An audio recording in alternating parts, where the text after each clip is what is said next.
Introducing Paddy Power's Beat the Drop. We're giving every customer 30 days free entry and £1,000 up front. It's up to you to keep it. All you have to do is answer 10 questions correctly. Play now at beatthedrop.paddypower.com. Light the candle, Tiger! Hi there, a very warm welcome to the Racing Post Golf Postcast. I'm Bruce Millington, and joining me this week, as ever, Steve Palmer and Paddy Power's Ian McLaughlin. Looking back to a very successful weekend for Steve, and looking ahead to two great tournaments. We've got the Turkish Open and the Shriners Hospital for Children Open. So before we get stuck into what's coming up, let's look back. And last week was a momentous week over in China, the HSBC Champions Tournament. Steve Palmer was asked his headline selection, and he said, without any hesitation, Xander Schauffele 66-1. And Stevie brought home the bacon. It wasn't simple. It went all the way to a playoff, didn't it? But must have been some day for you. Yeah, it was a thrilling finish, wasn't it? I mean, Xander Schauffele just proved again he's got absolute balls of steel. I mean, he closed birdie to win that tournament, 2 in regulation play and then 1 in the playoff. So, Schauffele's temperament, for one so young, he's an incredibly calm character. And, particularly the birdie on 17, it was a hugely impressive finish. And, it was. It turned into the most profitable day of my betting career, as it turned out. No way. That's fantastic. Yeah. Tell us all then. To be good to me. I won 52 bags in a day in October 2012, and it's taken almost exactly 6 years to improve on that. October seems to be my lucky month, and I won 69 bags in the end on Sunday. £69,000. Well done, Steve. That's fantastic. It was 70 at one stage, but I had a last gasp darts bet on the Simon Whitlock. I couldn't resist a bet on that final, that darts. But it was good. Schauffele was most of the yield, and then I had a little double with Paddy Power. I'm sure Ian McLaughlin won't be very happy with me, but I had a halfway stage double with Paddy Power, and that returned 24 bags. And that was Schauffele and the Greyhound, wasn't it? Cameron Champ got it done, Cameron Champ. I mean, classic me. I'm still sort of fuming about what happened last week because we didn't have Cameron Champ at the start.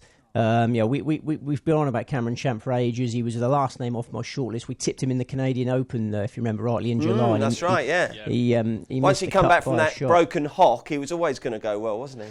Yeah.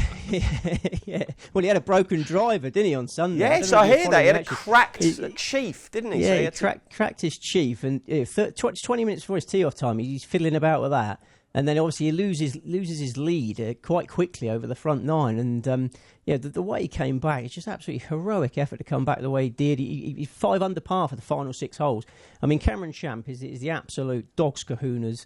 And I was really angry with myself for making him the last name off the list, because I spent ages. I had my shortlist at 7 for ages. Then I axed Patrick Rogers, then I axed Cameron Champ, and then left 5 losers. So, but we got involved at the halfway stage, and it's better late than never. Well, yeah, I suppose so. As someone who religiously does your cross doubles, it only cost me about $12,000.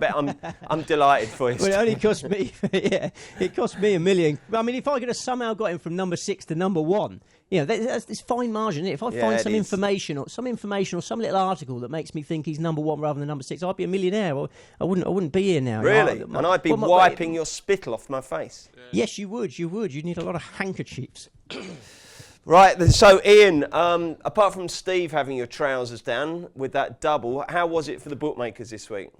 It was definitely a week for the punters in the end. Yeah, Steve's loyal following all got stuck into Schauffele at 6-1, and obviously, as he mentioned, his double. Yeah, it was a bad week for us. A bad week for me as well, personally. Spent an absolute bomb in Edinburgh at my brother's stag do. Oh yeah, how was that? That was good. It was. I'll probably tell you the stories off air as opposed to on air because I might get in a bit of trouble. But it was an enjoyable weekend. Very expensive though, and obviously my golfers didn't really show too much. How Tong Lee was outside the places by a shot in the end. So it's always the way. Expensive week for me personally and professionally, so thanks for that, Steve. Oh, dear. But I mean, the thing is, sounds like you had a nice time. I did. I blew off some steam. It's a lovely city, isn't it? It's beautiful. We got walking around the afternoon before we went into the pubs for about 12-hour stretches, but the walk-arounds were beautiful. We got a bit of golf. Shot 73, Friday morning around Prestonfield Golf Club, which is a very nice golf club. You shot 73? Yeah, there was a set of rental clubs. I was like, geez, what are we going to get here? And they're actually tailor-made M4 pristine. I was like, geez, I'm going to fancy this one now. So you went around 73. That was a great start to the weekend, and then that's when the money started to really kind of just fall out of my wallet then. So. Oh dear. Now tell me this though, Ian. I mean, as tipsters, we always hope that we move the market and we've got an army of loyal following. But I mean, in all seriousness, what would the difference be between Steve not tipping Chaufflet and Steve tipping him? Does it take the form of a lot of kind of 5s and 10ers? Is that what happens? Yeah, it definitely racks up. To put an exact figure on it, I wouldn't have. I would say 50 to 60% probably the liability would up when Steve puts up something on Tuesday evening, Wednesday morning. Yeah, for sure. Oh, Steve, it must feel great to be the actual punter's pal, doesn't it?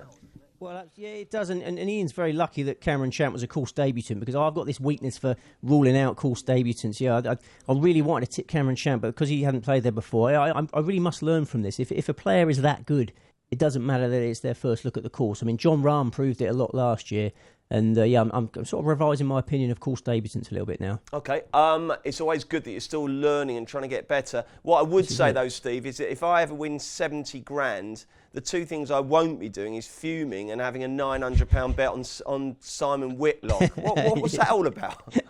I just thought that the German crowd were going to turn on Wade, because James Wade, his reaction to beating Max Hopp, who was the local hero. So I jumped aboard Max Hopp after Van Gerwen lost. And Max Hopp was in control against Wade in the semis. Then Wade fought back and won, and he gave it the big one to the German crowd. I just thought the English scumbag was going to get all manner of abuse in the final. So I jumped aboard the outsider Simon Whitlock, and then the German crowd were as nice as pie. Yeah, all credit to them. They're very warm to James Wade. But yeah, I probably should have just, once Champ had won and it was up to 70 bags, I should have just sort of gone to bed. But I had a tincture and did that instead. But never mind. But as you say, we're always learning. Good man, well played. And the good news didn't end there, I believe, Steve, no? Yes, well, yeah. I have a pregnant wife. Baby number 2, hopefully on its way. Yeah. So, it's all happening at the moment. Yeah, a little. And Steve, if we were betting on, if it is a boy, am I right in thinking that Tiger is current favourite? Well, negotiations are already reached a very intense stage. I mean, the baby's not due until May. And I'm already pressing a strong case for Tiger, Fabio, Van Palmer, and I'm struggling to get any of those ones past the wife. But what's the Fabio for? Fabio, I've always thought if I had a son, I wanted to call him Fabio, just to give him a better chance with the ladies. When you're a teenage lad growing up, you need to be successful with the ladies for morale purposes. And I think if he's called Fabio, he'll have an outstanding chance. So I always thought Fabio would be the one, but then obviously my love for Tiger developed. So Tiger, Fabio, Van Palmer. It's got a lovely ring to it, isn't it? But, it does, yeah. I'm struggling to get that one ratified. I think you are. Good luck to you and to the lovely Nicola for the next few months. So it's all happening for Steve. Let's see if he can keep the run going. We will start our previews with the Turkish Open next. Introducing Paddy Power's Beat the Drop. We're giving every customer 30 days free entry and a grand up front. It's up to you to keep it. All you have to do is answer 10 questions correctly. Play now at beatthedrop.paddypower.com. Be the right club today. OK, so the main tournament this week takes place in Turkey. It's the Turkish Airlines Open, and hopefully the boys are very confident about their selections. Before they tell us who they fancy, Ian, give us Paddy Power's latest betting. Yes, of course. 7 places this week in Turkey. Justin Rose heads the betting at 4-1. Tommy Fleetwood next in at 13-2. Thorbjorn Olesen 12-1. Shane Lowry 18-1. Hao Tong Lee 18-1. Kiradesh Afi Barmat 22-1 and 25-1 bar. Steve, would I be right in thinking not the deepest tournament in terms of quality? No, I mean, the fine young man Justin Rose is going to the well again. I was surprised to see him bother. I mean, the sort of unwritten obligation to defend your titles, as he would have set this in his schedule long ago. But at the weekend, he looked really uncharacteristically irritable, didn't he? He was sort of swishing clubs around after bad shots. He had a face like thunder. He just looked tired to me. He looked like he needed a week off. He's had a very hectic schedule recently, and he's the hot favourite. And it's fortunate for punters that he's there, really, because he makes the price for better options. You can never write him off, though, surely, Steve? Oh, no, I won't write off a player of that quality, but I thought he was extremely short because, for a player of that stature, he doesn't win that often, really. I mean, he got to world number one through his consistency, really. He very rarely plays badly, but I don't think his win ratio is good enough for to be looking at 4-1, 5-1 for this. Okay, so you've rejected the reigning champion, but I believe your main tip is a former champion of this. Yes, absolutely. There's only been 2 renewals at Regnum Carrier Resort, which is this week's venue, and Thorben Olesen won the first of them with a 20 under par total. Olesen, slowly but surely since the Ryder Cup, has found his swing again. He finished 7th in the HSBC last week. Only Xander Schauffele outscored him over the weekend. I think it's a perfect warm-up for one of his favourite events. He loves the Turkish Airlines Open, won by 3 shots in 2016. And prior to that 2016 triumph, his 10 tournament form figures on the European Tour were miscut, 50, miscut 50. Then he goes to Regnum Carrier and wins by 3 shots with a 20 under par total. So that shows a real affection for this track. He says it fits his eye perfectly. He fired a Friday 62 in that victory. And then his title defence, pair of weekend 66s, finished 5th. So his Regnum Carrier stroke average is 66.6. So if Olesen plays to his Regnum average, he's got a winning chance. But I think it'll actually improve on that because he's never arrived at this track in better form. I mean, his Ryder Cup was a big boost. He thrashed Jordan Spieth in the Sunday singles. I think that's added an extra layer of confidence. Since then, the British Masters, forget about that. The weather was terrible. He got off to a really poor start. But he's back swinging in the fashion that got him into the Ryder Cup. So, sunny, calm conditions for 4 days. I think Thorben Olsen's going to go absolutely birdie crazy. OK, Ian, what sort of track is this? Who does it suit? It would suit the more ball striking tests, as Steve mentioned. The Roll of Honour the last 2 years, Rose and Olesen, 2 of the biggest practitioners of ball striking you'll see. A little bit open off the tee on the front nine, and the kind of trees can start to come in and top you on the back nine. There's a great hole, I think it might be the 16th, off the top of a swimming pool as well. The players tee off if they walk up the stairs behind somebody's back garden. It's a swimming pool. You see all sorts in there as they're walking through on Saturday and Sunday. So it's suited to the ball strikers for sure. Okay, and who's your main tip then, Ian? Main one is Thomas Pieters. Come into this with 2 solid performances in Asia, 30th in the CIMB, followed by an 18th in the HSBC.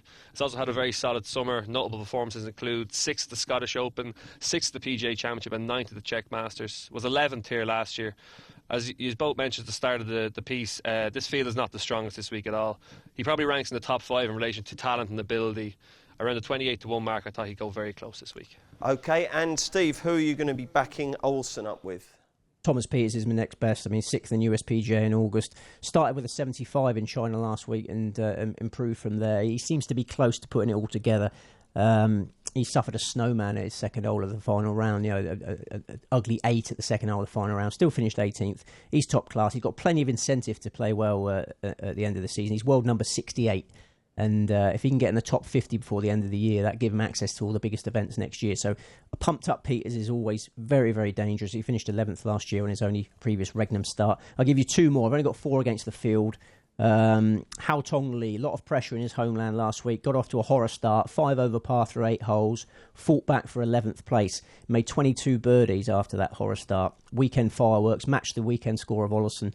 And he's been in great form. He was 5th in the Dunhill Links, 9th in the British Masters, and he's got some Regnum form in the books. Finished 2nd behind Olesen in 2016. So Olesen first, Lee second. That could easily happen again.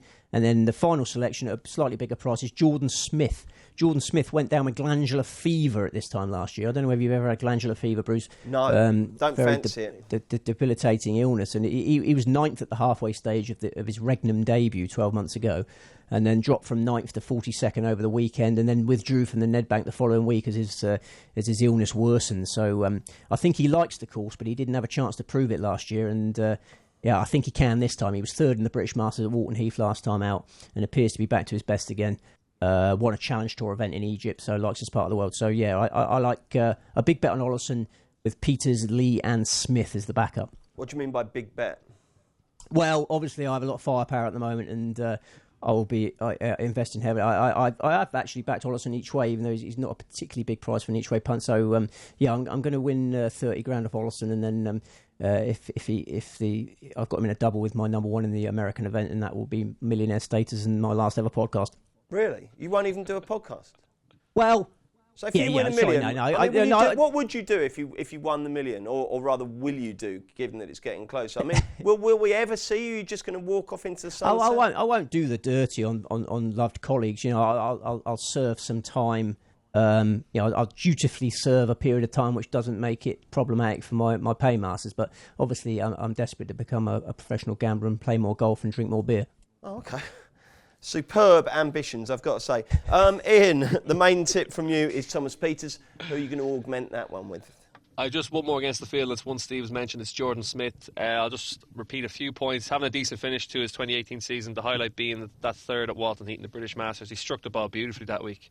Unfortunately, he withdrew the week after in Valderrama due to his high finish, sealing his place in the end of the season DP World Tour Championship. I really would have liked him around Valderrama in relation to his ball striking and his overall suitability for that sort of course. Carry is not too dissimilar to that. Maybe just a little bit wider than Valderrama. As Steve mentioned, 42nd on debut last year. Anna was in the top 10 through 36 holes before that illness.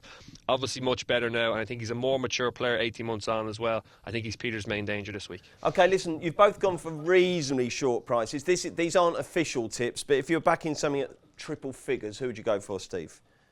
Oh, blimey. No, I don't mess about like that. There's no... You're refusing to answer, eh? I'm refusing to answer that question, yeah. Okay. Yeah. Back those four. You don't need to waste any money on anyone else. All right, Ian, anything down the list you might chuck a speculative pound coin at? I'd say Oliver Fisher at 125 to 1. OK, mate. Jolly good. We will be back with the Shriners next. Introducing Paddy Power's Beat the Drop. We're giving every customer 30 days free entry and a grand up front. It's up to you to keep it. All you have to do is answer 10 questions correctly. Play now at beatthedrop.paddypower.com. Oh, baby. Welcome back, Bruce Millington, Steve Palmer, Ian McLaughlin, looking ahead to the Shriners Hospitals for Children Open at the TPC at Summerlin in Las Vegas. Starts on Thursday. Steve, just quickly remind us the background for the Shriners. Who's the sort of driving force? Because this is one of those very worthy cause events, isn't it? Yeah. I think Justin Timberlake was the key to it at first, but Timberlake's not involved anymore. But they do a fantastic amount of good work for charity and help the children in the. It started off as quite a limited field, didn't it? As I remember, am I thinking of the target? It was No, it was a 5-rounder, I think, back in the day, wasn't it? But it's been at Summerlin since 2008, exclusively at Summerlin. It used to be played at lots of different courses, but now it's always at Summerlin, 72 holes at Summerlin, which, as punters, is obviously preferable. Yeah, and tell us all about Summerlin, Steve. Who will this one suit? It's an easy course. Winning score is typically around the 20 under par mark. 9 under par got you in a playoff last year, but that was because the weather was so bad, very windy. This year, weather forecast fine, should be back to normal. They fiddled with the course a little bit, fiddled with the bunkering to try and make it a little bit more difficult, but the rough is even shorter than it was last year. So I still think we're looking at a birdie fest. So I think you need to get 20 under par to win. OK, well, I'm looking at the past 3 years. We've had Smiley Kaufman win at 200 to 1. Rodney Pampling at 200 to 1. Last year, Patrick Cantley at 20 to 1. Alex Checker's been placed at 300 to 1 and 200 to 1. There's all sorts of big prices here. So who are we going to go for then, Ian? Are you going to go for the top, the middle or the bottom of the market? I'm starting off at the middle. Let's get the show betting first. Sorry, how sorry, my bad. My apologies. No, my fault. 8 places this week at the Shriners. Tony Finau and Ricky Fowler are betting at 11 to 1. Jordan Spieth 12 to 1. Bryson DeChambeau 14 to 1. Webb Simpson 16 to 1. Aaron Wise 18 to 1. Patrick Cantley 18 to 1. Gary Woodland 18 to 1 and 25 to 1 bar. Christ, ludicrously. Earlier in the show, I described the Turkish Open as the main event. This is much more star-studded, isn't it? So it's a really good field. And who is going to win, Ian? My top tip, as I mentioned, from the middle of the market is Joaquin Niemann. This is totally more from a price perspective as a player in form perspective.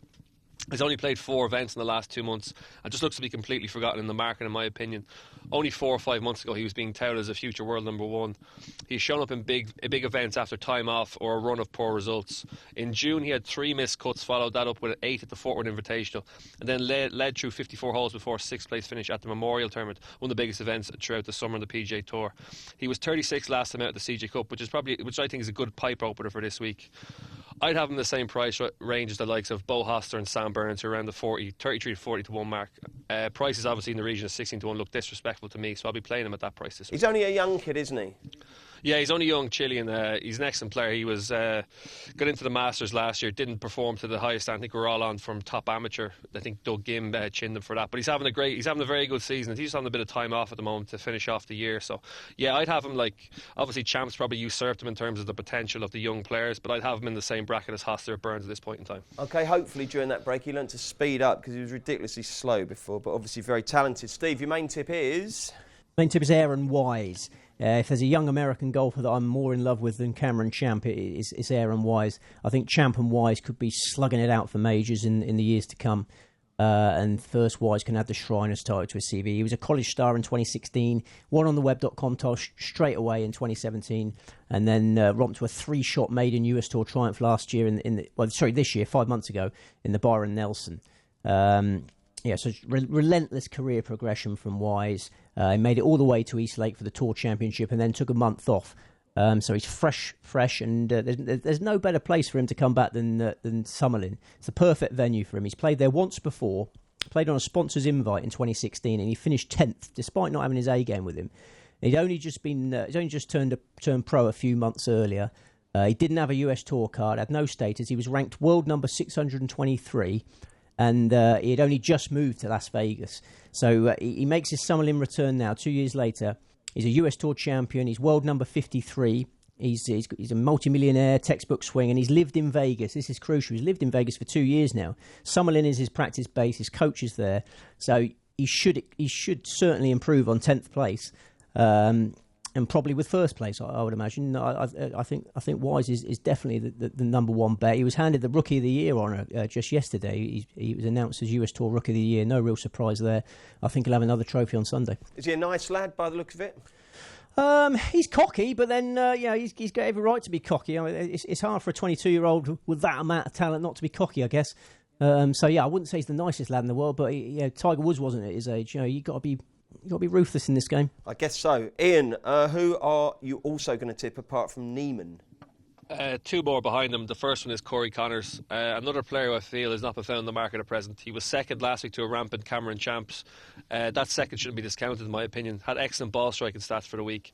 Had a very poor weekend last year at Summerlin that dropped him down to 68th place. This player just feeds off confidence, and they'll be sky high following last week's performance. I thought he looked a very solid each way play at 150-1. And the last one was Joel Damon, having a very solid 2018 season, 26th at the CIMB and 29th at the CJ Cup, his most recent showings. Had a very fruitful July with 4 top 15 finishes, including 2nd at the John Deere and 8th at the Canadian Open. This tournament setup's not too dissimilar to the John Deere. You have to make birdies for fun. A very accurate player off the tee and a very solid iron player. This should give him plenty of looks for birdie.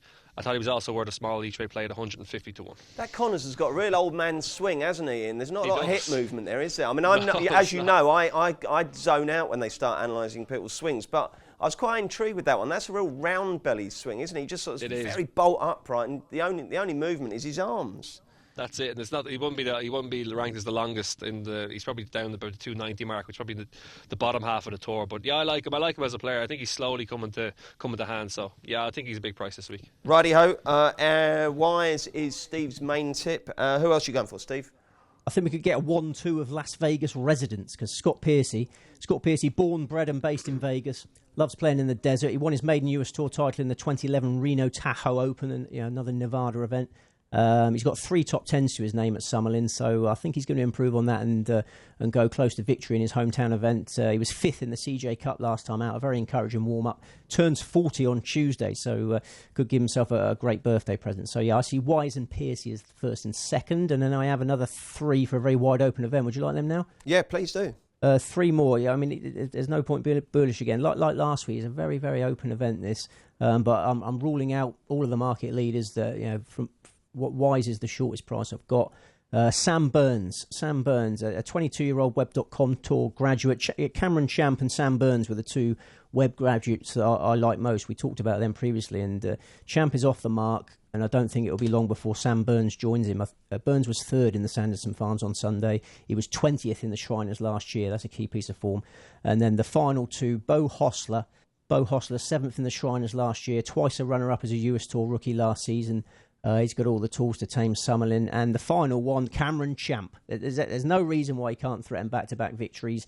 he's cool as a cucumber. I watched his press conference afterwards. He appears determined to kick on from here. He doesn't look the sort of character to go out and drink 10 bottles of champagne or whatever. Did he have an emotional embrace with his dad afterwards? Yeah, he's got a very close relationship with his dad. I missed that. I had to go to bed early, but it looked like there was going to be a beautiful moment about to happen. Well, there's a huge bond there. I mean, his dad helped him out because his dad was racing around finding that backup driver that was in the back of the car boot there. I mean, the dad's obviously a very influential character in his career, and I think Cameron Chapman seems very grounded. It looks to me like, even though he had to fight his way to victory last week, I don't think it took a huge amount out of him. And Summerlin is the sort of course where he could make hay again. So, I can't resist having Cameron Chapman in the staking plan as well. OK, I need to ask you both why you are so down on all the front of the market. You've got Finau, Fowler, DeChambeau, Spieth, Webb Simpson. These are big names in world golf here. Why have you rejected them all? I think these sort of events, when it's Birdie Fest, -20, -22, it kind of compresses the ability level in terms of the harder courses. You're looking for the better players. The more talented players are going to be more suited to that test. The Birdie Fest, I think, just brings the field a lot more together, and you can find value elsewhere. Like I could take on the whole of the market happily this week at those sort of prices. Lovely. And Steve, anyone in particular that you think at the front of the market is going to have a bad week? Well, Tony Finau, I mean, that must have been a long, lonely plane journey back from China. He's got the jet lag to deal with, and doesn't win often, does he? Still only one victory. So I thought Finau was a very opposable favourite. DeChambeau and Spieth haven't played since the Ryder Cup. Both lost their Sunday singles matches. Fowler lost his Sunday singles as well. I just saw sort of rusty golfers, downbeat golfers. I think Fowler's the best of the market leaders, but I don't think any of them are worthwhile. OK, let's have a very quick recap in case you missed any of the names as the boys were going through the tournaments. The Turkish Airlines Open, Steve Palmer goes for Torbjörn Olsen, Thomas Pieters, Haotong Lee and Jordan Smith. Ian goes for Thomas Pieters and Jordan Smith, just the two from Ian. And then over in Vegas in the Shriners, Ian goes for Niemanen as his main tip, and he backs that up with Connors and Darman. And then Steve Palmer goes for Aaron Wise, Scott Piercy, Sam Burns, Bo Hostler and Cameron Champ. Steve, if you're having one golf bet this week, who would it be? It would be the Thorborn Olesen Aaron Wise double. And you've done that to some effect, I guess. How much would that particular bet net you? Well, at the moment, because the funds are so high, every time my number one selections both win, it will be £1 million victory. But I mean, obviously, I only need to do that once. Obviously, never done that before. So yeah, £1 million exactly if Olesen and Wise both win. Do you have to do that with a number of bookmakers or one bookie? Yeah, you do. Yeah. Most bookmakers' maximum payout's 500,000, and obviously not many of them want to accommodate to that degree anyway. So it's quite hard work actually getting the bets on now, as you can imagine. OK, well, it's worth it when they're winning, isn't it? And Ian, if you're only having one bet this week, who would it be? It would be Peters in the Turkish Airlines. I think he goes very close this week. Thomas Pieters. Excellent. OK, chaps, what's coming up for you, Ian? Anything exciting? So how long did it take to detox from Edinburgh?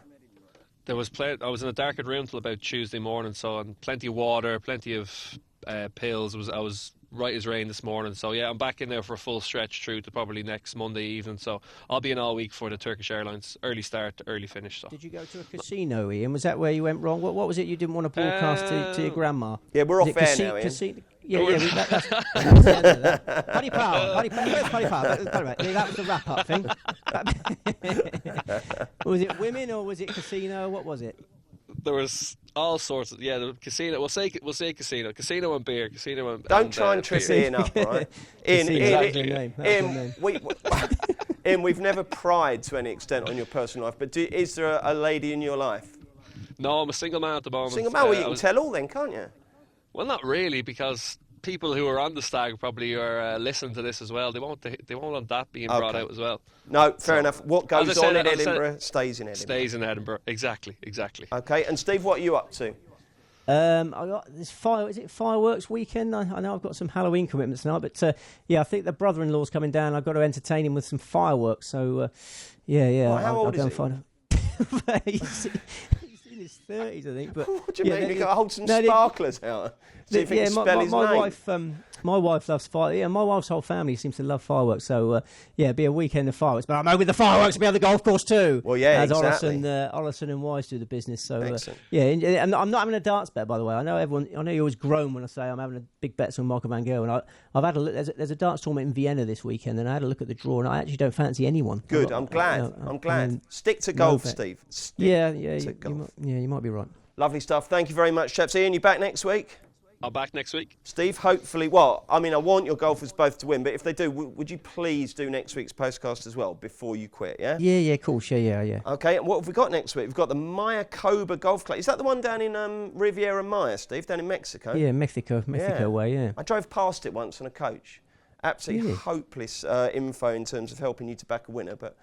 You're doing a bit of travelling. It looked very nice. And then we've got the Ned Bank as well, down in... Is that Sun City still? Yeah. It's a great tournament. Yeah, we like that one. Okay, so hopefully the boys will be back with plenty of winners for that. Good luck this week with your golf bets. We've got a football postcast on Thursday, racing on Friday, racing again on Monday, and we are back next Wednesday with another Racing Post Golf Postcast. Don't forget, these postcasts are free, but if you do ever fancy leaving a nice review on SoundCloud, iTunes, or whatever the other one is, we would love you to do that. But hopefully we'll be back next week with more stories of winning bets. Introducing Paddy Power's Beat the Drop. We're giving every customer 30 days free entry and £1,000 up front. It's up to you to keep it. All you have to do is answer 10 questions correctly. Play now at beatthedrop.paddypower.com. Give them the horn!